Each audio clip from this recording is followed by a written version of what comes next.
Exodus 12:13, Matthew 22. Exodus 12. Exodus 12 describes the institution of the Passover and the final plague, the death of the firstborn, which leads to the Israelites' departure from God. So Moses and Aaron have been approaching Pharaoh on behalf of God's instruction to let their people go. And God commands Moses and Aaron to establish a new calendar, and with this month as the first month of the year. And the Israelite household must take a lamb without defect, slaughter it on the 14th day at twilight, and apply its blood on the doorposts. They are to roast the lamb and eat it with unleavened bread and bitter herbs, and dressed and ready to eat quickly. So Passover begins, and God instructs them to put blood of the animal on the doorpost, because he's going to come through and kill all the male firstborns in the city except for those that have blood on the door. And this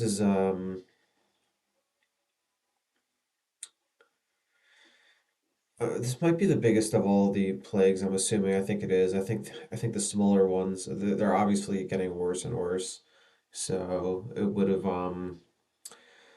benefited Pharaoh to realize that this is going to happen, and this is disastrous, because I think Pharaoh has male firstborn, which is obviously important to him. And the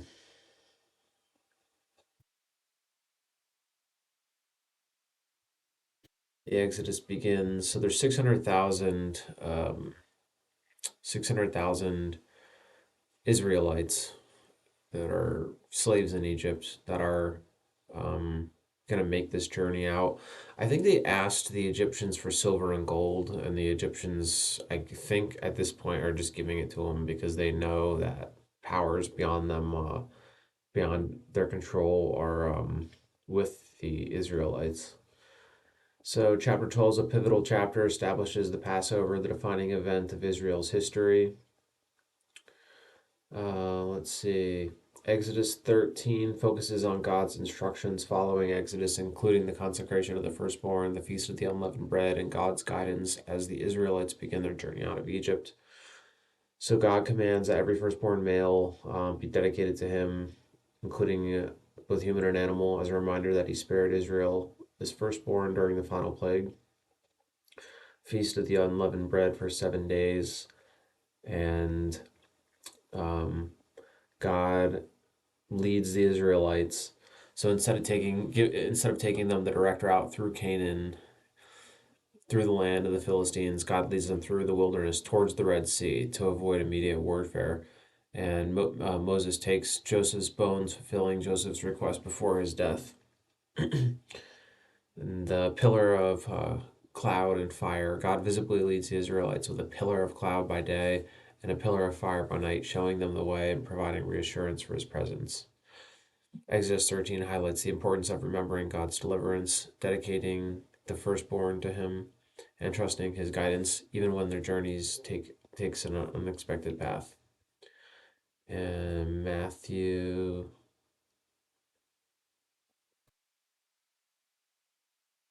22.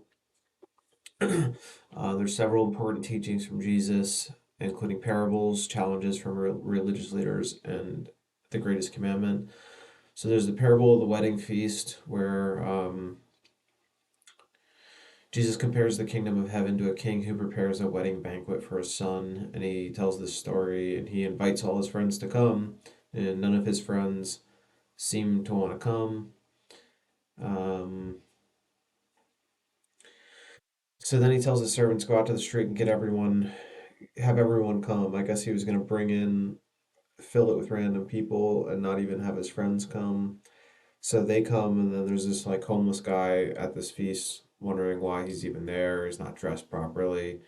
And the guy who's throwing the party comes over to him and says, "Why aren't you dressed for this feast?"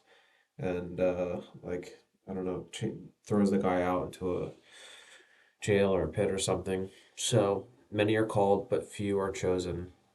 However, one man is found without wedding clothes, and the king has thrown him out, saying, many are called, but few are chosen. Paying taxes to Caesar, the Pharisees and Herodians, again, just try to trip him up in his words. And they ask him, is it right to pay taxes to Caesar? And Jesus responds, he says, show me a coin. And they give him the coin. And then he shows it to him again. And he says, who is this on the coin? They say, it's Caesar. He goes, well, let things that are Caesar's be Caesar's, and let things that are God's be God's. The greatest commandment. Pharisees ask Jesus which commandment is the greatest. Jesus replies, love your Lord your God with all your heart, soul, and mind. Number two, love your neighbor as yourself.